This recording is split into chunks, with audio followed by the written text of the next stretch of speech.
Yeah, they're always doing things we don't like.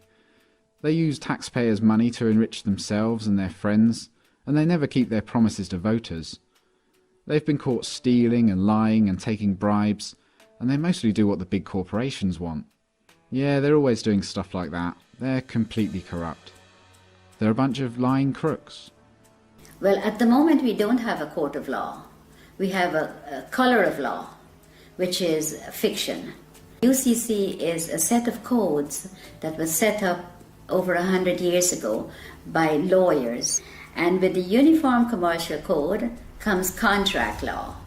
It's all to do with contract. So we are not under any law. We're just under contract. The UCC is very, very important for people to learn about what's going on with their lives, because we are under contract law, no other law. There is no law at all. Majority of the judges here in the United Kingdom are not judges. They're just doing business. They might be a retired lawyer. They're doing business as judge. And so-called judges in Malawi and in Canada? All of them, exactly the same system. They're under the UCC.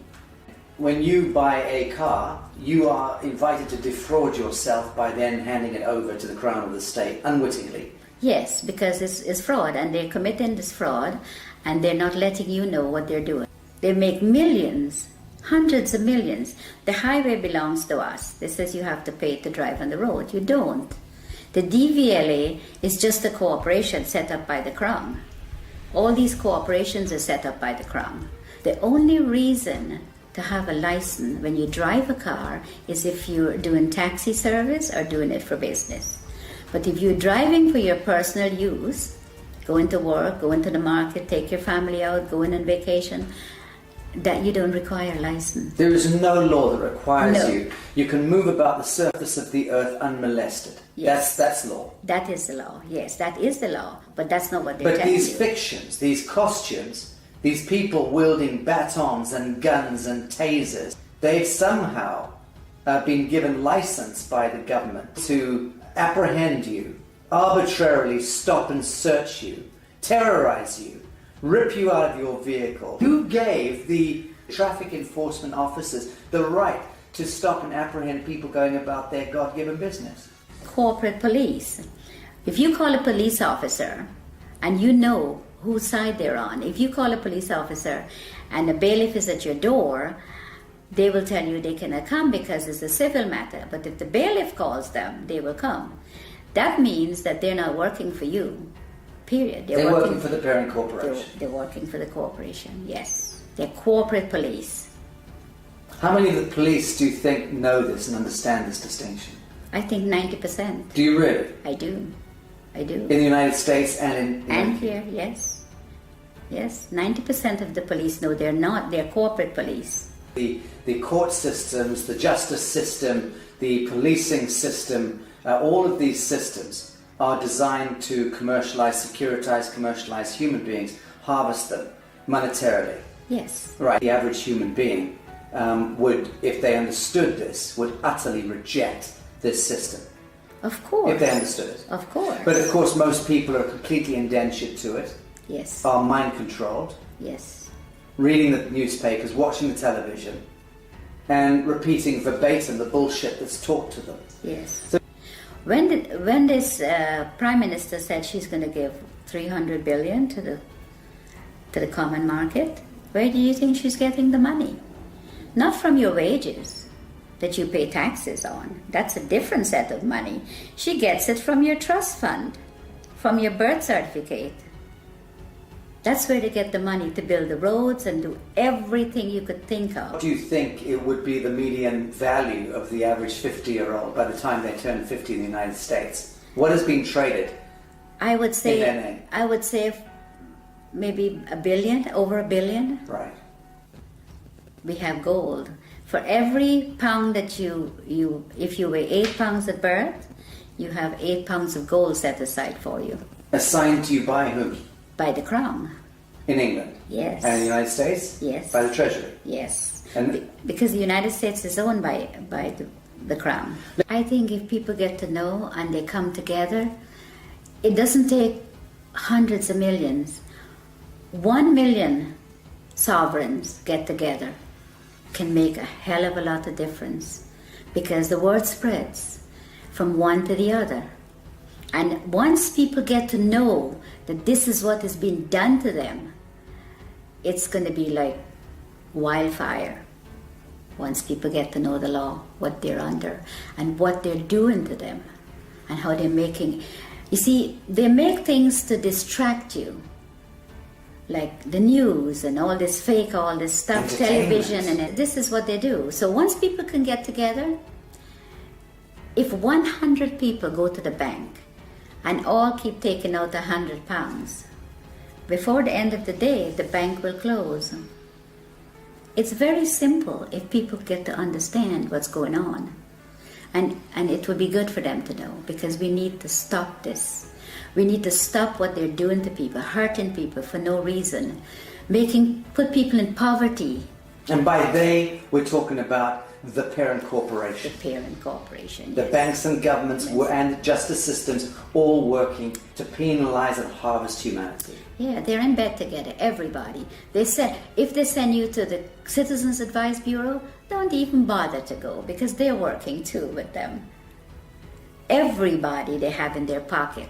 And it's very sad, because people will do things to other people for very little money. Are you hopeful for humanity? I am, very much so.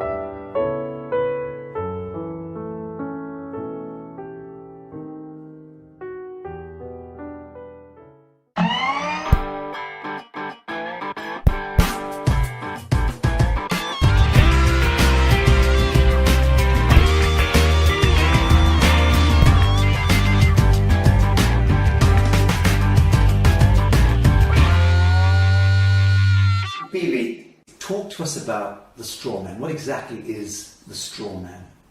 The strawman is your name written in block letters. Very simple.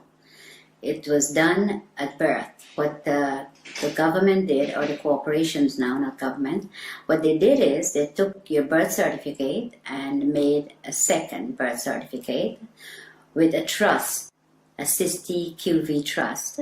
They made it in all block letters.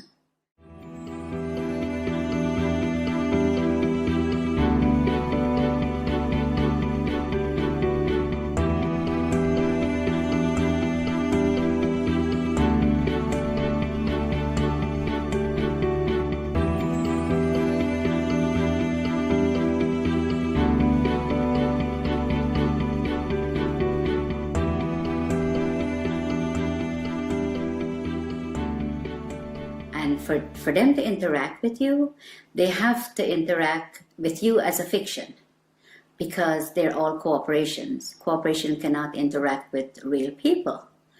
So they made a straw man. They call it a straw man because it has no soul and is spiritually dead.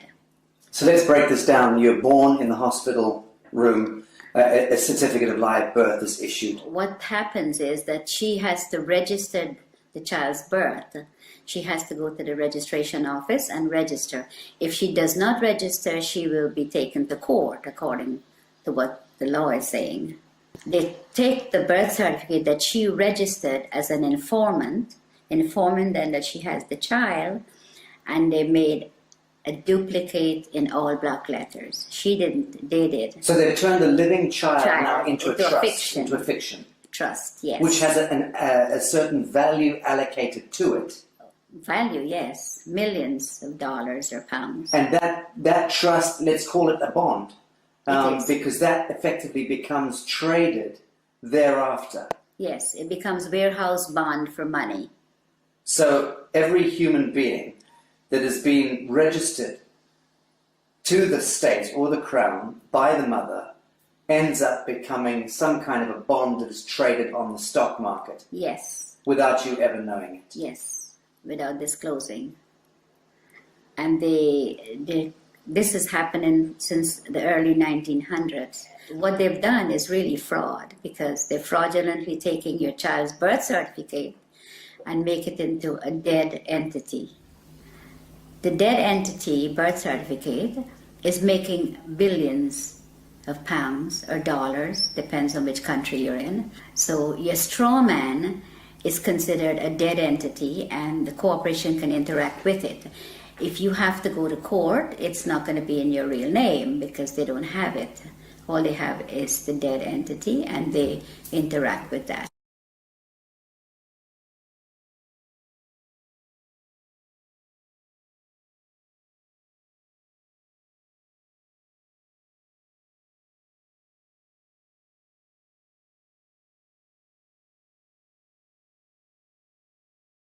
So who is reaping the rewards of the value of your bond as it's being traded?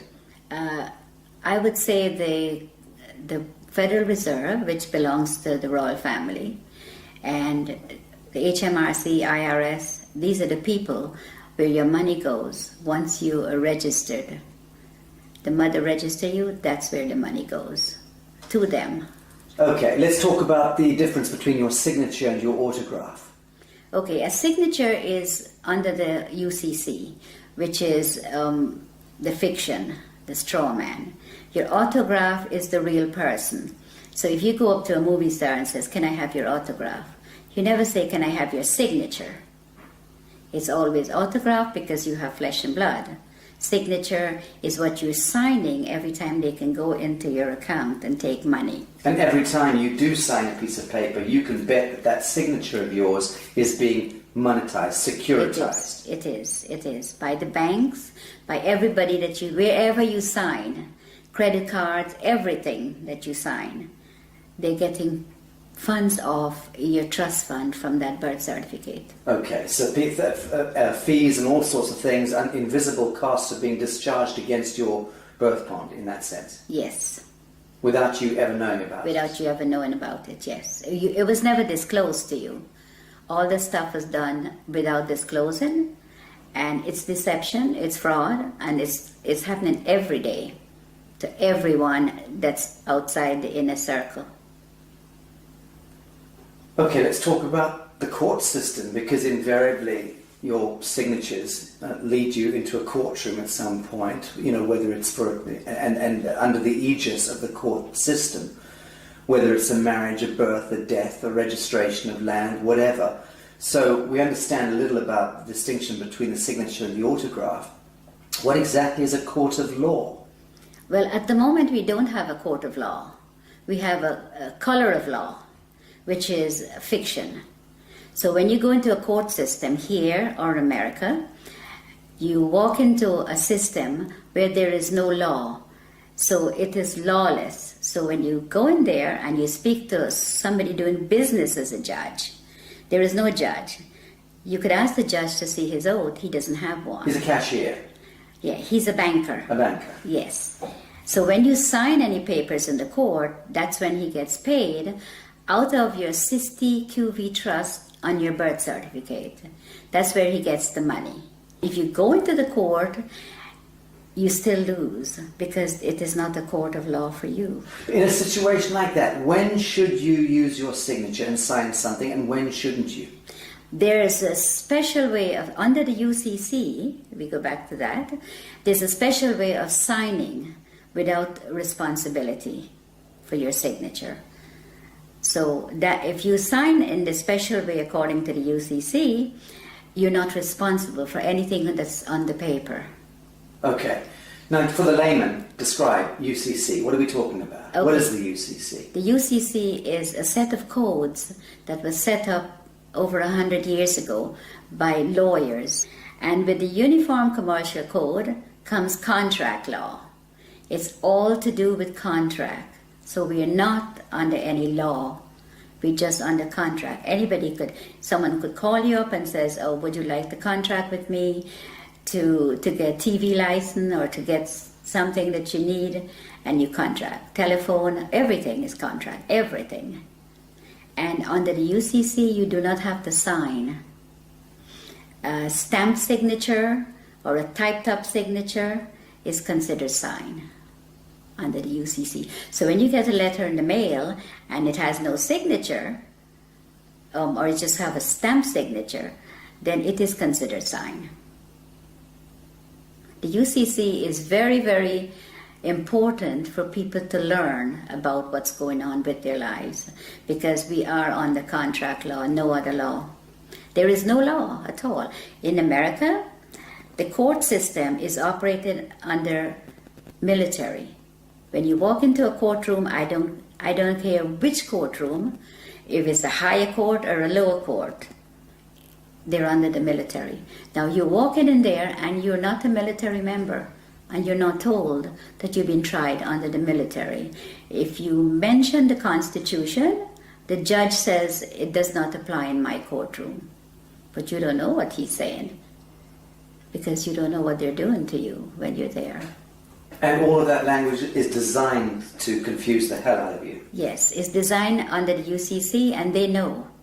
They know what they're doing, and they know how to manipulate you. So you're saying all judges are very schooled and versed in UCC? Yes. They're taken to special training schools in order to learn this? Yeah, the president appoints all the federal judges in America. And they go to Scottsdale, Arizona and Reno, Nevada to train how to apply this fraud contract in the courtroom. And in the United Kingdom? The United Kingdom, majority of the judges here in the United Kingdom are not judges. They're just doing business. They might be a retired lawyer. They're doing business as judge. And so-called judges in Malawi and in Canada? All of them, exactly the same system. They're under the UCC. Okay, I want to talk about some mundane issues. Who owns your car? The DVLA in England. In the United Kingdom? Yes. Department of Vehicle Licensing Agency. Okay. Yes. Well, the DVLA owns the car. It tells you on your registration, you are not the owner. You are just the registered keeper. Now, if you look up registered keeper, it says a person who is responsible for taking care of the vehicle, pay the taxes, pay the license, pay the insurance, and take care of it. But the DVLA could take it from you anytime they feel like. Crush it. They could clamp it. Because once you've registered it, you've handed it over to the Crown of the state. That's right, yes. It's no longer yours. It's not yours, never. So again, when you buy a car, you are invited to defraud yourself by then handing it over to the Crown of the state, unwittingly. Yes, because it's fraud, and they're committing this fraud, and they're not letting you know what they're doing. They make millions, hundreds of millions. The highway belongs to us. They says you have to pay to drive on the road. You don't. The DVLA is just a corporation set up by the Crown. All these corporations are set up by the Crown. The HMRC, the DVLA, they all do the same thing. So if you look carefully at your registration, it tells you right there. And in the United States of America, it's not the DVLA. What's the equivalent? It's the Department of Motor Vehicles. And again, they invite you to register the vehicle to them. Yes. They become the owner. They become the owner. The only reason to have a license when you drive a car is if you're doing taxi service or doing it for business. But if you're driving for your personal use, going to work, going to the market, take your family out, going on vacation, that you don't require a license. There is no law that requires you. You can move about the surface of the earth unmolested. Yes. That's law. That is the law. Yes, that is the law. But that's not what they're telling But these you. fictions, these costumes, these people wielding batons and guns and tasers, they've somehow been given license by the government to apprehend you, arbitrarily stop and search you, terrorize you, rip you out of your vehicle. Who gave the traffic enforcement officers the right to stop and apprehend people going about their God-given business? The corporations that they're under. The police are not constables. And the Queen took an oath to represent the sovereign people, which she's not doing. She's now a corporation herself. So the police is under corporate. They're not constables. Constables are the people who that beats the street and get to know your neighborhood and speak to the people. Keeps the peace. Keeps the peace, yes. But they're not constables. They're corporate police. If you call a police officer and you know whose side they're on, if you call a police officer and a bailiff is at your door, they will tell you they cannot come because it's a civil matter. But if the bailiff calls them, they will come.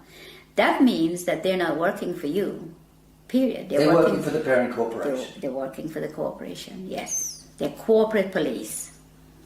How many of the police do you think know this and understand this distinction? I think 90%. Do you really? I do. In the United States and And here, yes.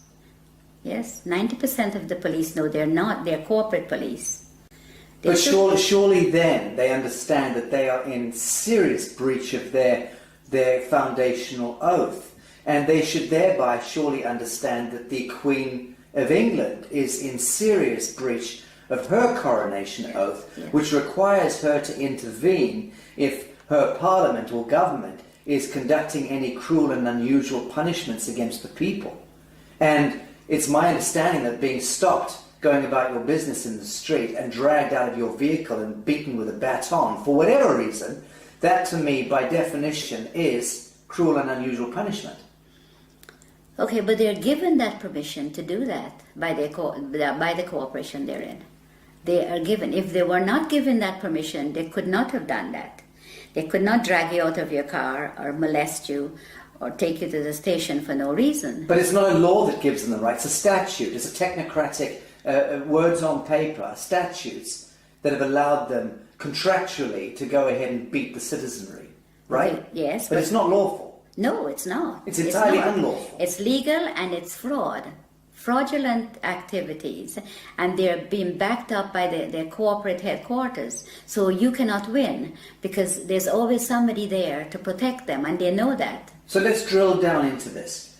A policeman is there and should be able to respond to a living soul doing injury against another living soul. If they witness that, they have every right to intervene.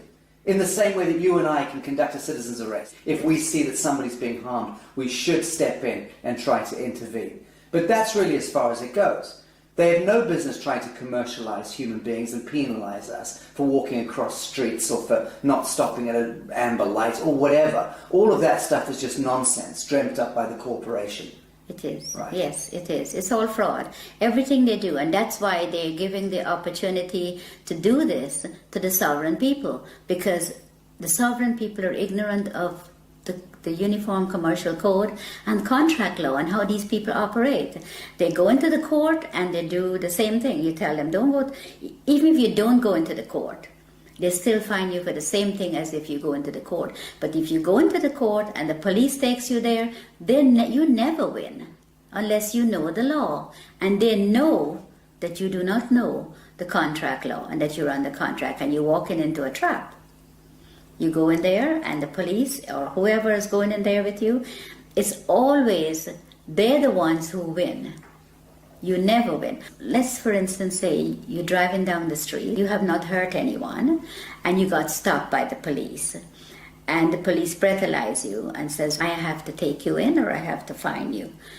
Or both of those. Who did you hurt? Who did you hurt?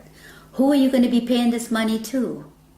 You didn't hurt anyone. There's no victim. There's no victim. There have to be a victim under the common law. For there to be a crime. For there to be a crime. It's as simple as that. It is as simple as that, because to give you a ticket or to book you and take you to the station, who did you hurt? There is no one that you have hurt. That's just a commercial penalty. It is a commercial penalty. Okay, so we're getting the picture here that the court systems, the justice system, the policing system, all of these systems are designed to commercialize human beings, harvest them monetarily. Yes. Right. Yes. Very, very little of that expenditure, that energy goes towards keeping the peace. Oh, none of it goes towards keeping the peace. They don't keep the peace. All they do is they create the problem and then they find a solution. And then sell you that solution. Yes. and then penalise you if you don't accept the solution. That's right. Right, sounds like a very rigged casino to me, rotten to the core. It is. And it seems to me that the average human being would, if they understood this, would utterly reject this system. Of course. If they understood it. Of course. But of course most people are completely indentured to it, Yes. are mind controlled, Yes. reading the newspapers, watching the television, and repeating verbatim the bullshit that's taught to them. Yes. So the truth is, it seems to me that human beings are not predisposed toward hurting one another. We don't enjoy going to war. No. We don't enjoy No. hurting each other. Yes. In the main, most people get along and just want to get along.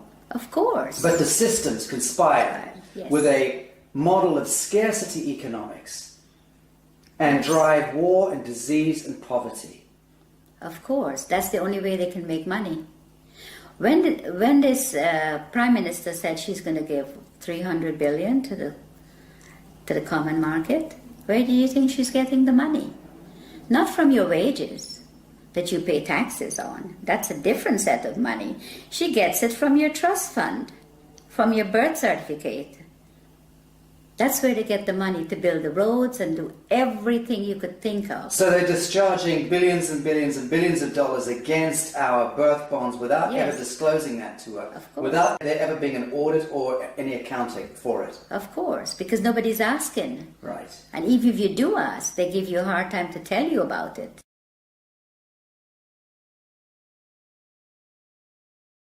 So if you try to go and discover your own birth bond, let's call it that, and you try to discover the true value, how does one go about doing that?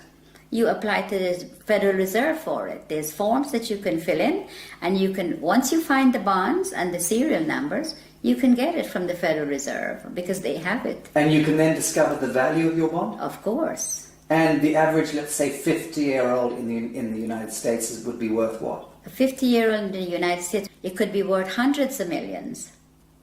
But one comment, if you go on the website and you put in your birth certificate number, and it comes up only one, you have hundreds of thousands of people are trading on it. Right. That's only one that you know of. I think what I'm getting at is, what do you think it would be the median value of the average 50-year-old by the time they turn 50 in the United States? What is being traded? I would say, in their name? I would say maybe $1 billion, over $1 billion Right.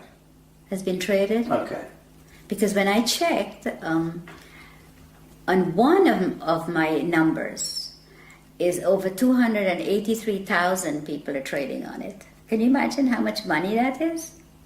So when we hear that the US has a debt of $23 trillion or whatever it is, that fictitious money was all pumped out of the air, but effectively it was discharged against the value of Yes. the people. Yes. Right, so that's where the fiction emerges. Yes. And it becomes this huge imbalance that no one quite understands. How on earth do we get that much money? They just made it up as they go along and tell us what they want to tell us. Yes, but they'll validate the making up of that money by, Yes. on paper, discharging it against the value of Yes. the citizenry. And the citizens' gold, our sovereign gold. We have gold. For every pound that if you weigh 8 pounds at birth, you have 8 pounds of gold set aside for you. Assigned to you by whom? By the Crown.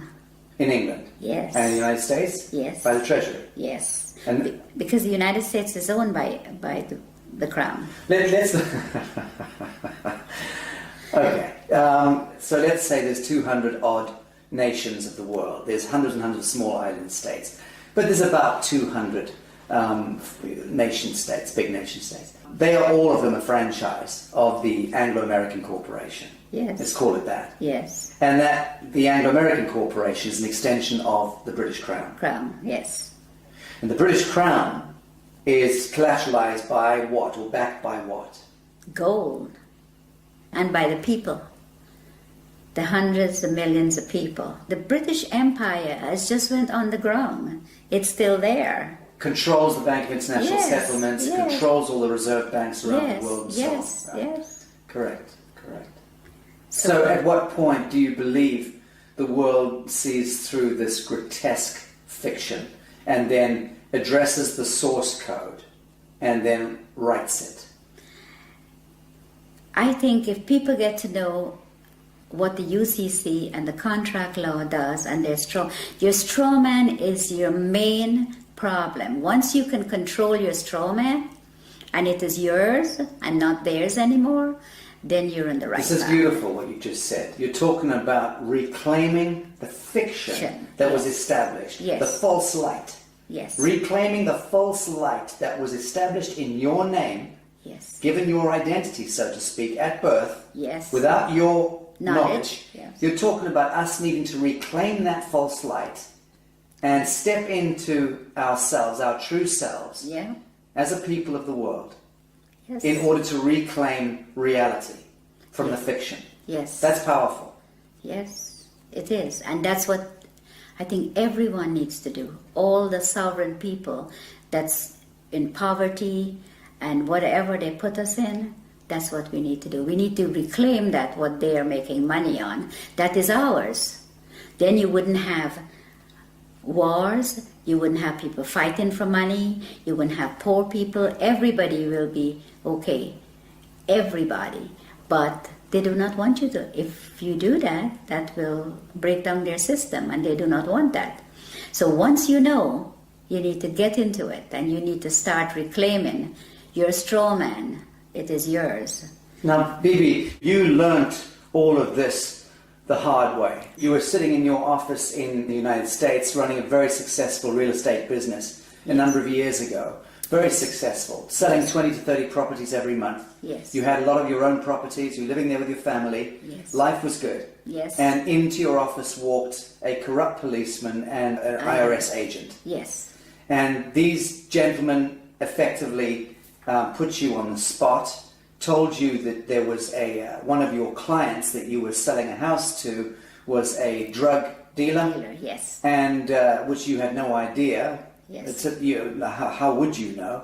And they effectively then tried to pin this a crime onto you by suggesting that you were effectively receiving laundered funds. Yes. And out of the blue, your life turned into some grotesque horror story. Yes. You were dragged into court, and the next thing, you were put in prison for 8 years. Yes.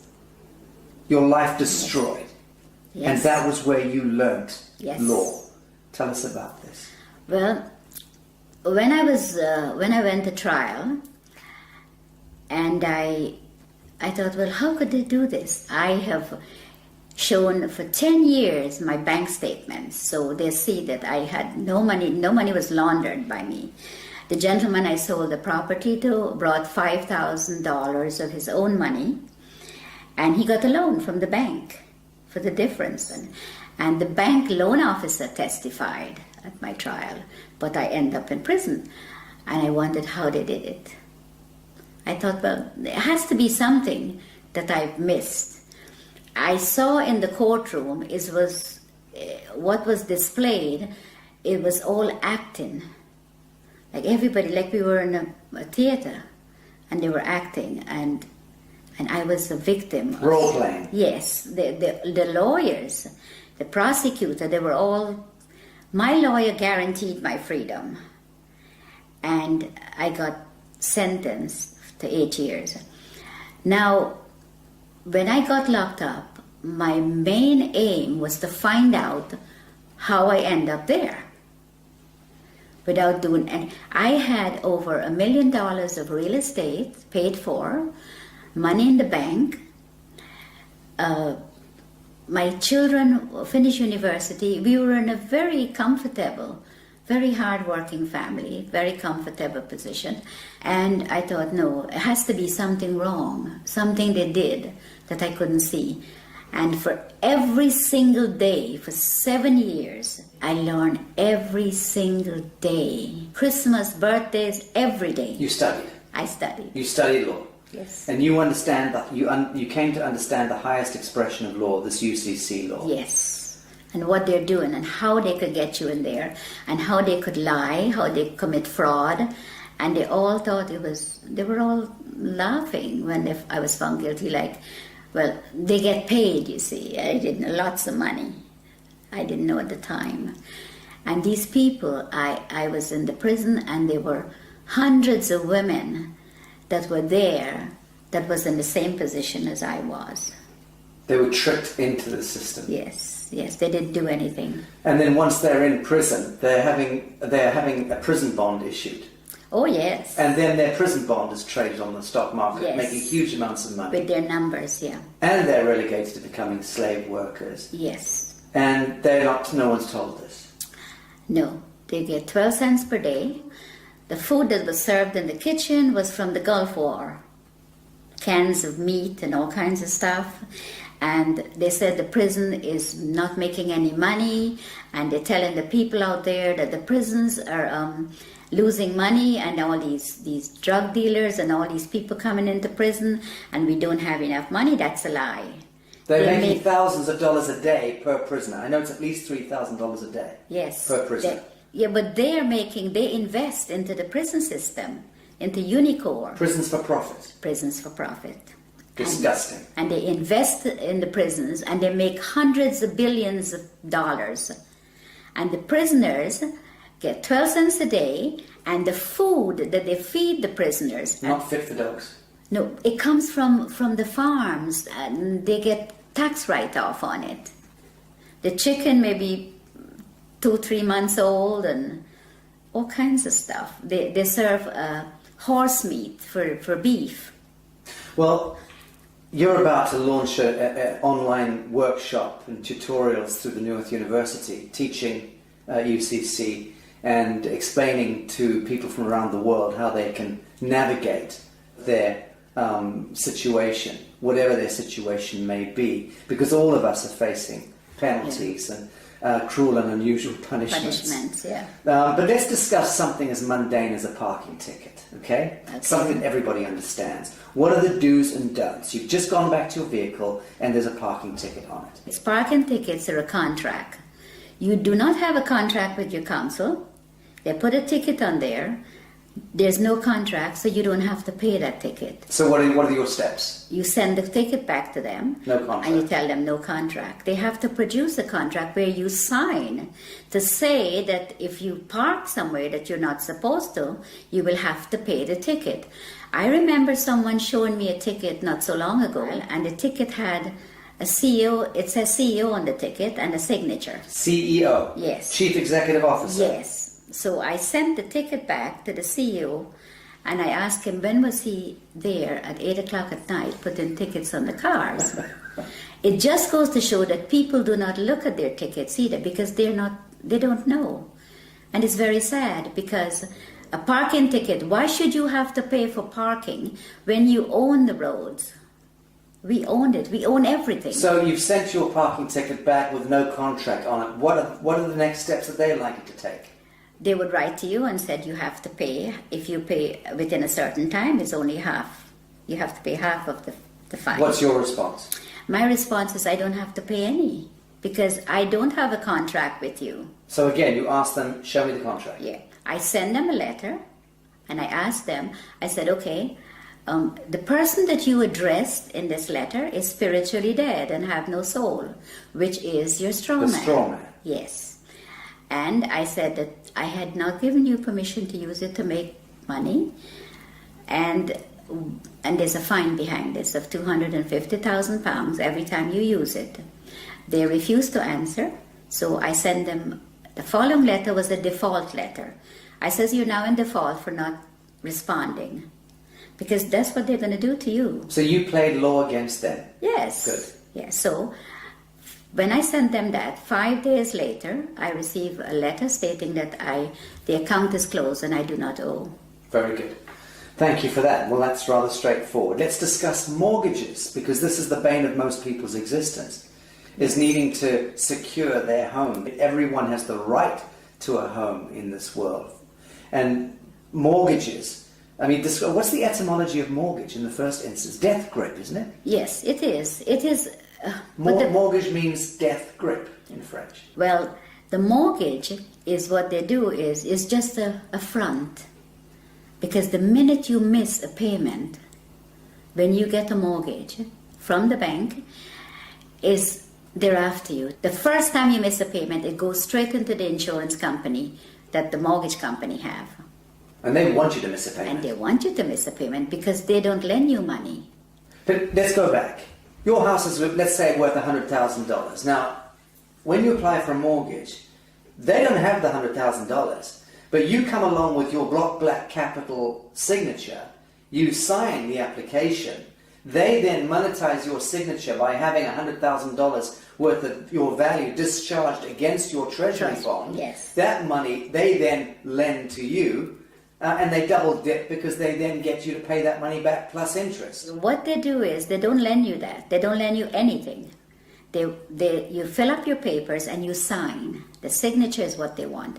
Then they tell you, okay, you have to be a good boy and you have to be good credit and you can borrow from me. So they lend you a piece of paper that you sign with very fine writing in the back. That's where the legalese comes in because that's what they do. Then you sign it, signature. They take that and they tell you, okay, the funds will be ready in 2 to 3 days to come back. The following day with the signature, they go into your trust fund and they get paid the $100,000. They never disclose to you that, okay, we got paid, so the house is now yours. No. They come back when you go, and the third day, they've already got their money. They say to you, okay, this is the agreement. You pay so much every month, the interest rate, all that you've already signed for. So now they put the $100,000 on the computer screen for you, so you can finish your house closing. Now that $100,000 is just numbers. It is not money, because they all own the banks. So there's no money pass, no cash, just paper. But they have your $100,000 already. If you don't pay, they take the house. They don't want nothing. They want the property because the money is just paper. It has no value. So the property has value, so they take the property.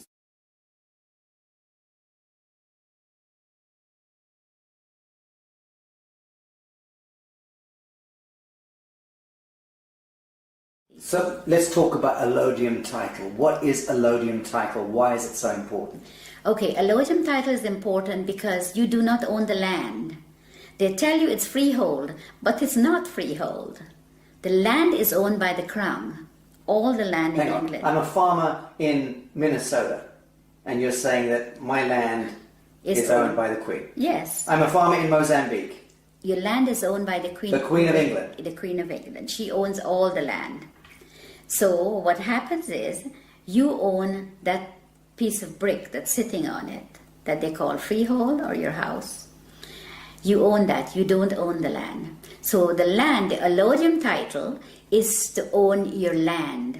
So you can put a sign up and says no trespassing, private property. When you put that sign up, you have to own the land. Because owning the house doesn't mean anything. It's the land they want. See, the bank takes the house, which is part of the Crown, and the Crown owns the land. That's how it works. And you don't own anything. Ever. Ever. You are just a mere user. So long as you are acting as your straw man. Now, when we reclaim ourselves from this fiction, and we do it as a people, many of us do it. Yeah. What then do you see? How do you see the dissolution of government, the dissolution of this behemoth, this Molochite monster that has taken over our lives, indentured us into bonded slavery all around the world, 7 billion souls, owned and controlled, indentured to a couple of hundred National Reserve banks themselves, indentured into the Bank of International Settlements, that controlled through the US Treasury, the Federal Reserve, the IFC, the IMF, the World Bank, and so on, back to the Crown of England, and behind that, the Vatican. So all of that grotesquerie, that fiction, when do you see us as a people of the world reclaiming real reality from that fiction? And how is that likely to play out? I think if people get to know and they come together, it doesn't take hundreds of millions. 1 million sovereigns get together can make a hell of a lot of difference because the word spreads from one to the other. And once people get to know that this is what is being done to them, it's going to be like wildfire once people get to know the law, what they're under, and what they're doing to them, and how they're making... You see, they make things to distract you, like the news and all this fake, all this stuff, television, and this is what they do. So once people can get together, if 100 people go to the bank and all keep taking out £100, before the end of the day, the bank will close. It's very simple if people get to understand what's going on. And it would be good for them to know, because we need to stop this. We need to stop what they're doing to people, hurting people for no reason, put people in poverty.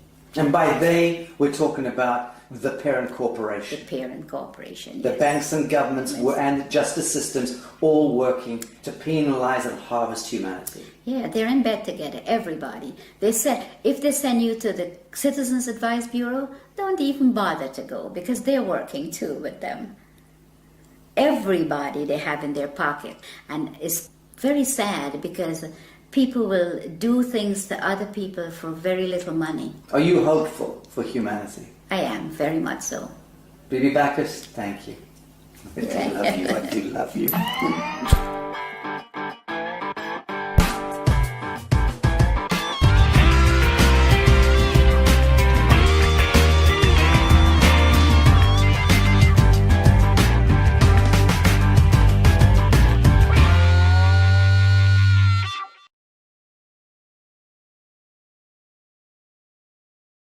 So let me get this straight.